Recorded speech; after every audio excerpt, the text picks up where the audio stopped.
உங்களோட ஃபேவரட் யார் மேடம்? சௌந்தர்யாவா ஜோதிகாவா?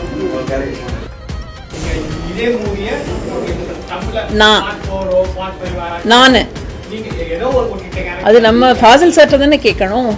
ஒரு மனசில் வந்து சங்கடம் ஏன்னா அதில் பாதி ஆர்டிஸ்ட் இறந்து போயிருக்காங்க. ஸோ ஃபஸ்ட்டே வந்து எனக்கு நாங்கள்லாம் எங்களுக்கு காலேஜ் லைஃப்லாம் இருக்கு இல்லையா, college life, high school life, அதே மாதிரி தான் எங்களுக்கு இந்த ஃபிலிம்ஸில், பிகாஸ் நாங்களாம் ரொம்ப யங்கில் தான் வந்தோம். இந்த படம் நடிக்கும் போது எனக்கு 22 வயசு.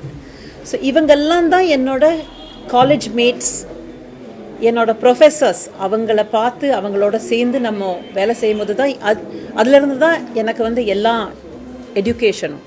ஸோ எனக்கு அந்த வருத்தம் இருக்குது. ஷூட்டிங் ஸ்பாட்டில் மறக்க முடியாதது வந்து எல்லா சீனும் இப்போது பண்ணும்போது எனக்கு ஒரு சீனும் ஞாபகம் இல்லை.